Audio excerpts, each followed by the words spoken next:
Kan kenapa saya ngomong hampir kesepakatan? Karena beberapa fatwa saya lihat seperti itu. Mungkin kurang kena ini.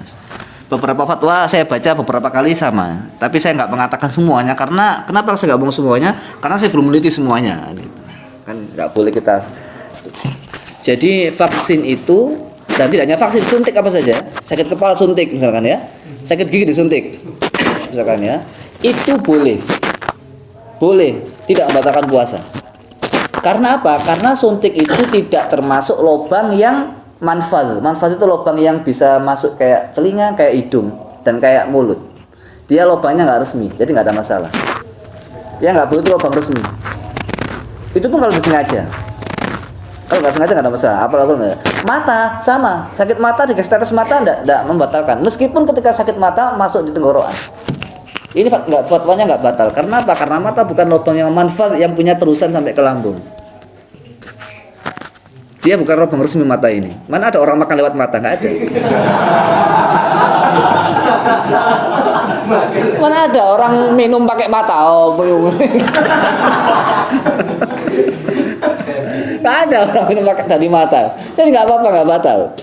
Yang nggak boleh itu menyuntikkan cairan yang buat kenyang, itu beda. Karena fungsinya puasa kan memang harus lapar. Nah kok dia itu kenapa dia batal? Bukan karena lubangnya, dia batal karena merusak fungsi puasa. Fungsi puasa itu harus lapar. Karena lapar ini bisa menggerakkan. Jadi gini, kalau dari ilmiah, kalau kita puasa kan sehat ya. Kalau kita itu puasa, dia ngambil tenaga dari kalori. Kalori nggak ada, ngambil dari lemak. Lemak nggak ada, ngambil dari keton. Keton ini yang bisa merangsang sel-sel baik spiritual. Terus pokoknya lihat ya, cek aja, nggak usah ragu. Orang yang rajin puasa itu hidupnya mesti baik orangnya, mesti baik, mesti nggak pakai nggak. Rajin puasa karena Allah. Ya nggak baik itu mungkin puasa karena kesaktian, itu beda lagi.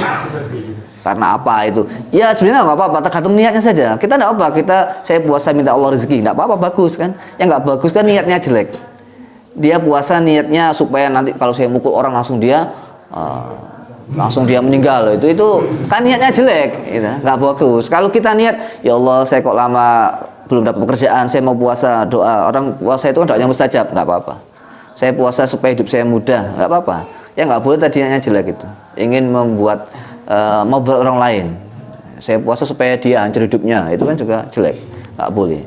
Pokoknya orang puasa itu mesti baik, mesti nggak usah ragu, mesti nggak pakai enggak. Itu sudah sunatullah, dia nggak bisa menolak itu. Hidup itu sudah ada kaidahnya, sudah ada kayak semacam segitiga empat balok apa? Kubus gitu, sudah ada rumusnya. Kalau begini akan begini, nggak bisa tidak. Sudah sunatullah, sudah jelas hidup itu, nggak ada keraguan. Misalnya, jadi kalau kita merasa nggak bagus puasa, nah, kalau nggak mau puasa ya sudah, neraka mau ya silahkan. Wah kan orang kan gitu aja. Kalau nggak mau begini ya sudah, hidup itu aturan, nggak mau seenaknya, nggak boleh seenaknya hidup. Hidup itu ada aturannya, nggak boleh seenaknya kita, harus kemauan Allah. Nah, kalau mau surga, kalau mau seenaknya surga nanti.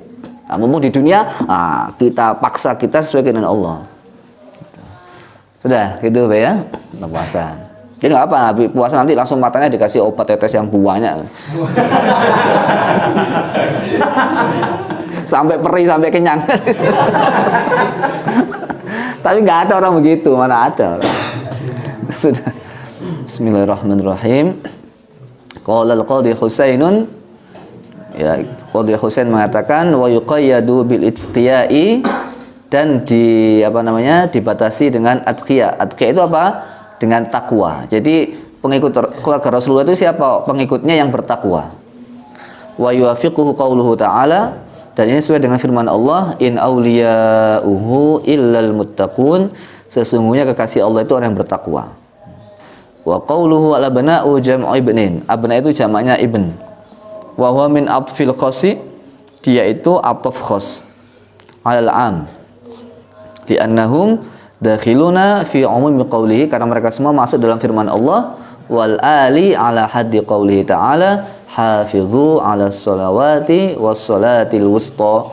Jadi ataf dari khusus kepada am. Wal muradu bi abnaihi sallallahu alaihi wasallam jami'u auladi, yang dimaksud dengan putra Nabi siapa? Seluruh keturunannya. Wa hafadatihi, dan semua cucunya. Ilang qiradil alami, sampai selesainya alam. Walam yabqal ana hafadatun, sekarang tidak ada yang tersisa dari cucu Nabi kecuali min Fatimah az-Zahra'i, kecuali Sayyidah Fatimah az-Zahra. Az-Zahra artinya yang mencorong, radhiyallahu anha. Ya. Wa laisa fi banatihi man aqaba illal batulu tabat umman wa aba. Ya. Keturunan Nabi hanya ada yang tersisa hanya dari keturunan Sayyidah Fatimah. Wa fil hadisi, dalam sebuah hadis, innalikulli nabiyyin abun, setiap nabi punya ayah, wa asabatun, dan keturunan, yang tamuna ilaiha, yang mana mereka ini yang tamuna ini apa? Yantama itu artinya yantasibu itu artinya apa? Menasabkan kepadanya, illa walda Fatimah, kecuali keturunan Fatimah radhiyallahu anha. Fa ana waliyum, dan saya adalah wali mereka semuanya. Wa asabatum, dan keturunannya itu. Wa hum asrati, mereka adalah keturunanku.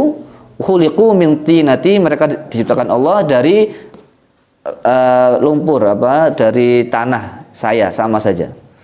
Wa ilun lil mukadzibina bi fadlihim, celaka bagi orang yang mengingkari kemuliaan keturunan dari Sayyidah Fatimah.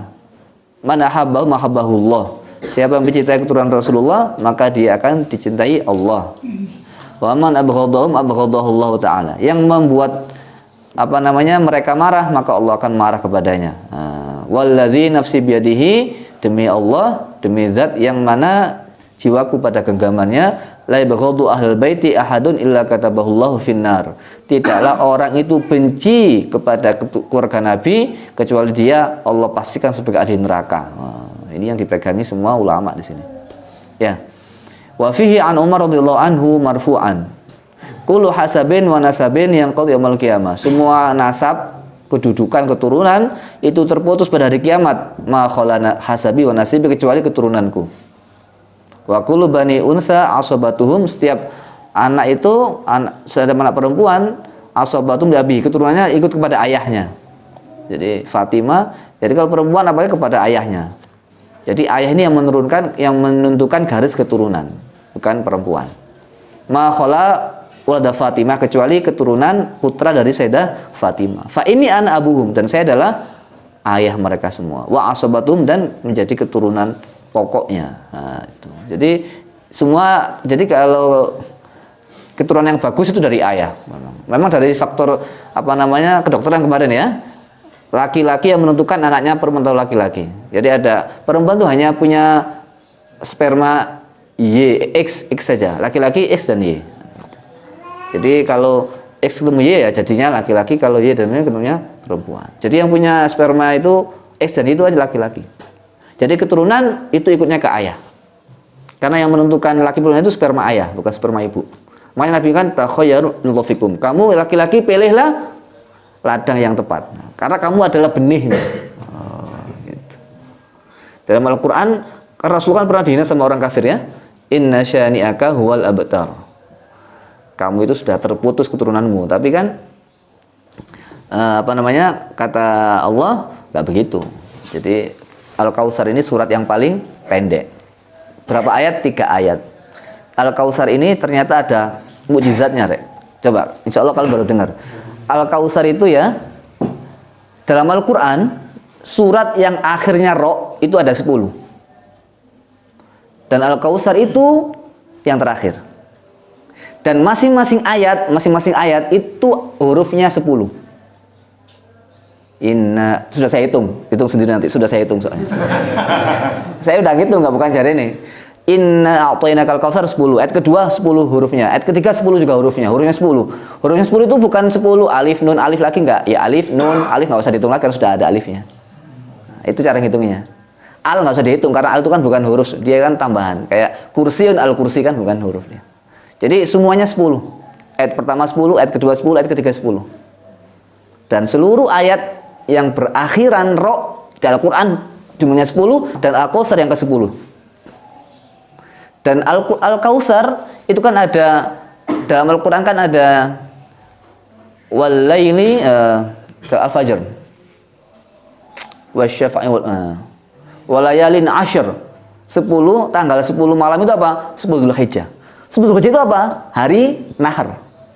Hari Nahar itu ada dalam Al-Kautsar. Fasholli lirabbika wanhar. 10. Jadi ini enggak tiba-tiba, Rek. Mana ada orang nulis karya dengan begini modelnya ini? Kalau enggak Allah yang menciptakan.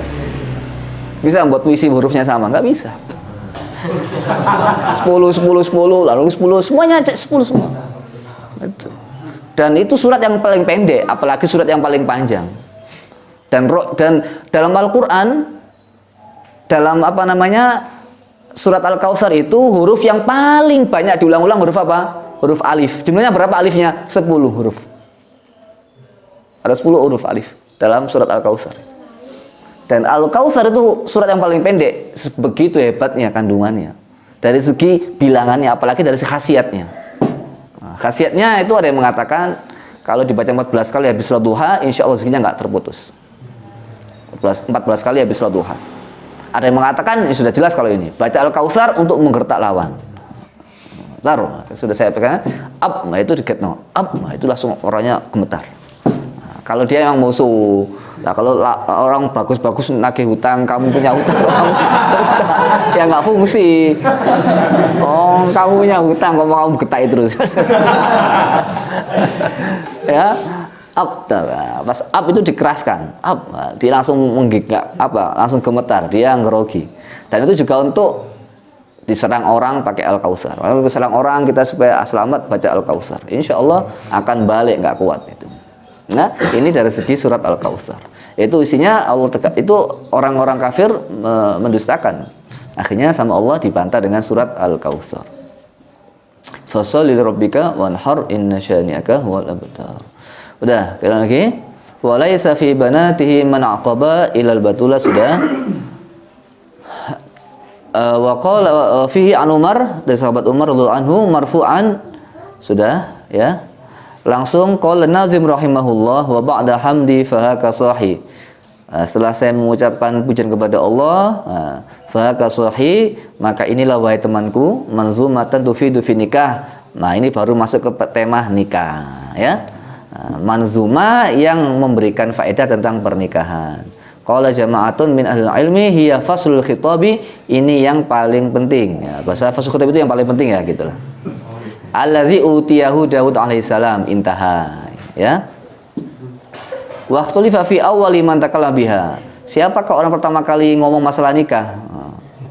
Bukan kalimat nikah, kalimat ini biha dengan kalimat ba'du ini. Ba'da hamdi fa kasahi gitulah kira-kira ya. Wal asyharu, jadi bahasanya wabada hamdi fahakasuhim, setelah alhamdulillah berarti ini. Jadi setelah membaca alhamdulillah, yang pertama kali ngomong alhamdulillah Nabi Daud, masa begitu? Wal asyhar annahu Daud alaihissalam, yang masyhur Nabi Daud alaihissalam. Wa kana sallallahu alaihi wasallam yasta'mil wa fi khutbahihi, Rasulullah memakai kalimat ini dalam khutbah-khutbahnya dan selain khutbahnya. Wa hiya kalimatun yu'tabiha lil intiqal, kalimat alhamdulillah berarti ya. Dan itu adalah kalimat yang dipakai untuk perpindahan min uslubin akhar, dari satu uslub ke uslub yang lain.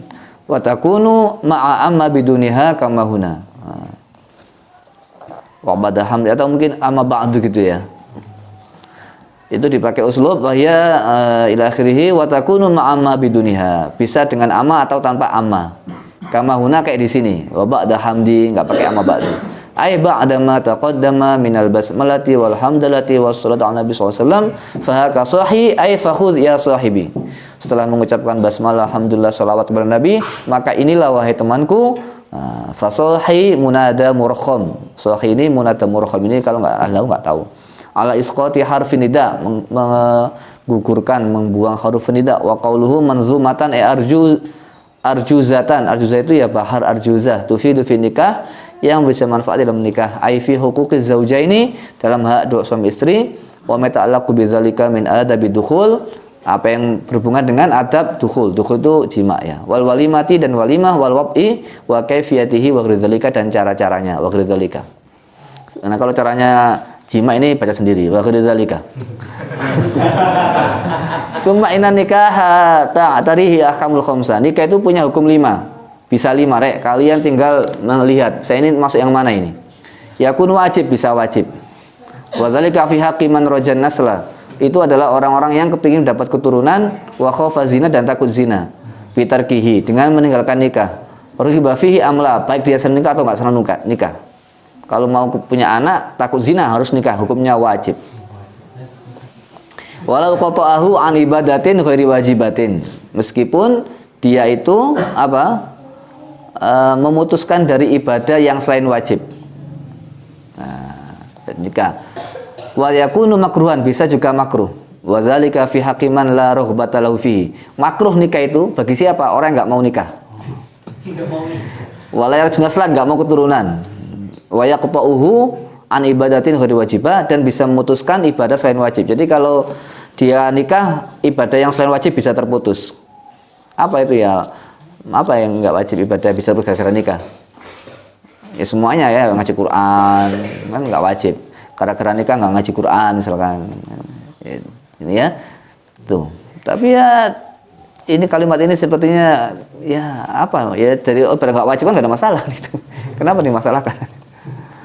Wa yakunu mubahan, dan bisa menjadi mubah. Nikah itu punya mubah bagi siapa? Wa dzalika fi haqqiman lam yakhaf zina, bagi orang yang enggak takut zina. Walam yarjuna salam, dan tidak kepingin punya anak. Walam yaqta'hu an ibadatin ghairi wajibah, dan tidak memutuskan, nikah itu enggak memutuskan dia dari ibadah yang tidak wajib.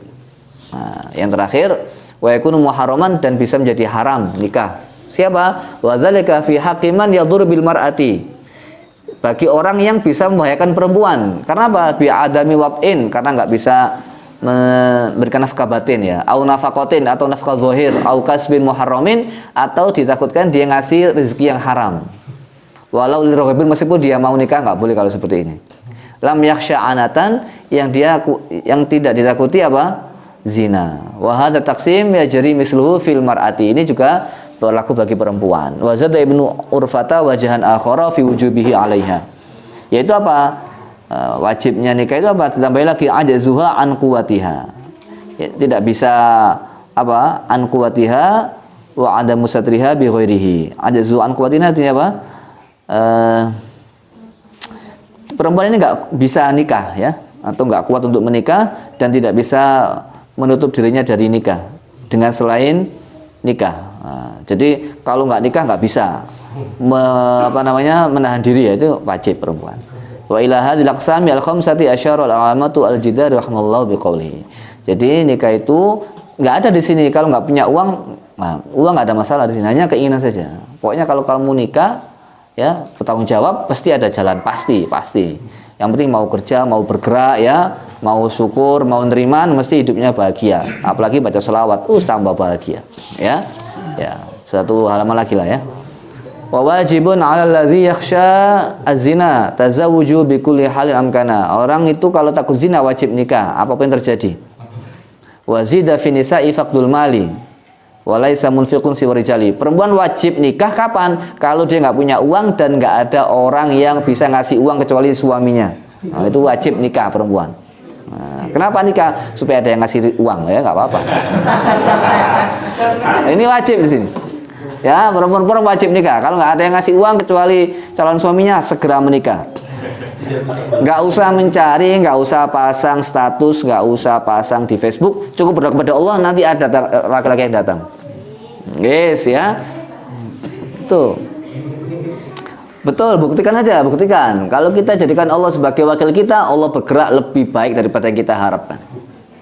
Nah, ya, buktikan kalau betul nggak apa-apa ini. Wa fi dhiya'i wajibin wan nafaqati minal khabithi hurmatun muttafaqatun. Tapi kalau dengan menikah enggak bisa memberikan nafkah, kewajibannya enggak terpenuhi, yaitu haram yang disepakati, enggak boleh. Li raghibin aw rajinaslin yundabu wa in bihi yudayyi'u ma la yajibu. Bagi orang yang suka nikah, bagi orang yang suka atau iya, ini suka nikah ini, li raghibin. Bagi orang yang suka nikah atau berharap keturunan disunahkan. Kalau kamu nikah sudah nikah saja, ya. Aura jinaslin atau berharap keturunan maka disunahkan. Meskipun dia itu akan menyanyiakan sebagian kewajiban, sebagian yang tidak wajib. Menyanyiakan yang nggak wajib itu apa ya? Yang sunnah-sunnah. Mungkin gara-gara nikah dia wiritannya kurang, kalau biasa 20.000 cuma 10.000 kan gitu. Nah itu sunnah itu. Kalau biasa sholat malamnya itu 20 rakaat, gara-gara nikah cuma 10 rakaat, segitu nggak apa-apa. Nggak apa-apa ya. Ya kalau nikah kamu sholat 20 rakaat setiap malam ya. Belum kerjanya. Kalau kerjanya sholat nggak apa-apa. Ya. Wa yukrahu in bihi yudhayya'un naflu, ya, naflu. Dan disunahkan, dimakruhkan kalau sampai menyia-nyiakan yang sunnah. Walaysa fi raghbatun aw nasrun, tapi juga dia tidak punya keinginan atau harapan untuk punya anak, nggak boleh. Ini makruh saja. Wa in tafahama yaqtadi hukman madha jaza nikahu bisawil murtadha. Kalau nggak ada suatu hukum yang sudah disebutkan tadi, maka nikah tidaknya sama saja.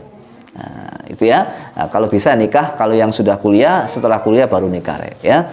Cari ilmu dulu. Cari ilmu apa? Ilmu bekal untuk menikah, membangun rumah tangga, membangun keturunan, memperbaiki peradaban manusia lewat keturunan kita. Cari ilmu dulu baru menikah. Ya, cari ilmu mendatangkan uang, cari ilmu merubah karakter orang gitu kan, merubah ibu kalau anaknya nangis bisu, kalau malam-malam rewel apa.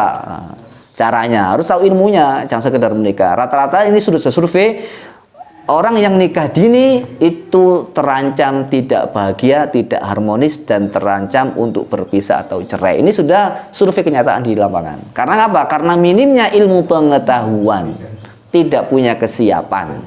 Ya, ngaji dulu. Kalau sudah hatam Qurratul Uyun baru menikah. Ya, tuh. Baca, gak usah doa untuk menikah banyak, gak usah. Kalau kita terlalu banyak doa, sholawat saja. Sholawat 100 lebih sholat itu sudah baca, atau 200 lebih sholat baca itu, insya Allah pasti itu. Sholawat itu untuk apa saja? Nggak tahu doanya apa, sholawat. Nggak tahu doanya untuk ini, sholawat. Itu sudah bisa. Apa saja. Mau nikah tahun ini, sholawat. Betul. Sebuktikan saja. Tapi ya kalau sudah kepingin kepepet ya 1000 itu harus. Kalau 500 itu ya kepingin biasa. Kalau kepingin kepepet 1000. Nah, ini saya masih ingat, saya masih ingat di koran Jawa Pos. Ada seorang ustadz nulis, saya kalau punya, ini ustadz yang cerita, saya kalau punya kebutuhan dan saya melakukan 4 perkara ini, saya nggak pernah gagal. Apa? Doa kita pakai sholawat itu. Yang kedua sedekah. Yang ketiga puasa sunnah. Yang keempat tahajud. Ini nggak pernah tertolak. Apa yang diinginkan terjadi. Itu betul. Kalau sudah sholawat ya sholawat. Tanya hati aja. Kalau hati kita kok kepingin tahajud.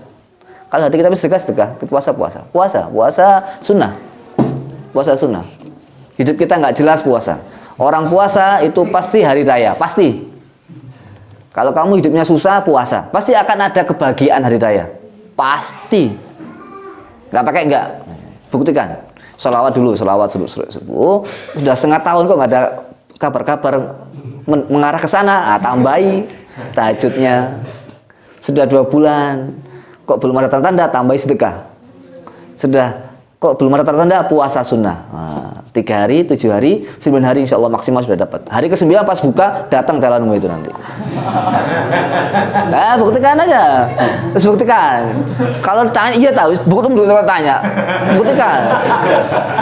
Buktikan. Langsung datang nanti. Hari ke-9 pas puasa, pas buka datang seret gitu. Kalau nggak dia perwakilannya. Ayo coba. Ingat-ingat ya. Ayo buktikan ini. Yang punya masalah itu. Gampang ya. Nah, kalau santri ngaji Quran tok langsung tinggal pasang foto taruh di Quran datang itu.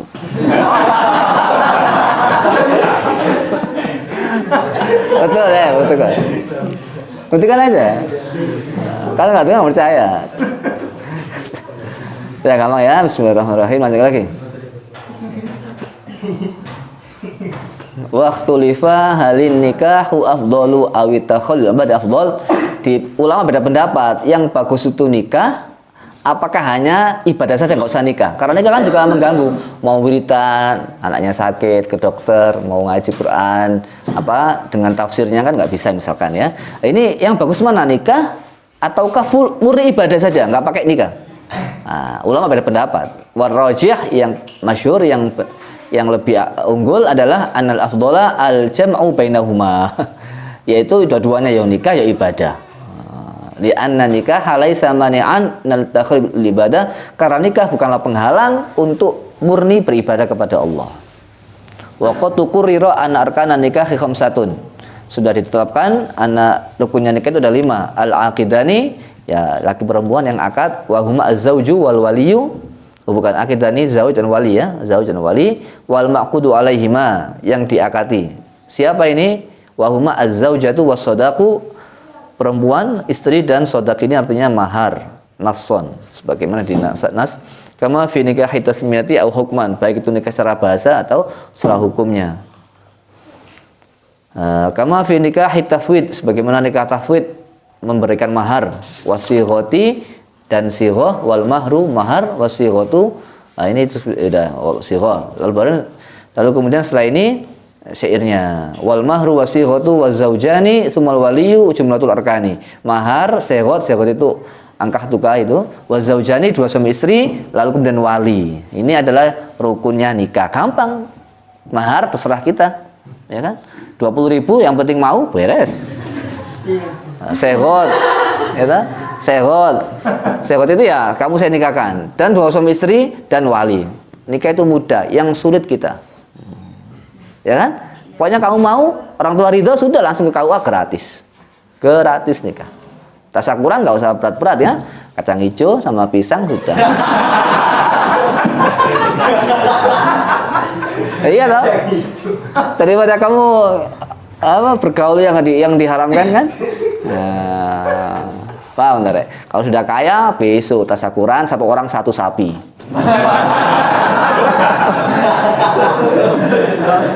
Saya kira demikian ya. Wallahu a'lam bishawab. Ya.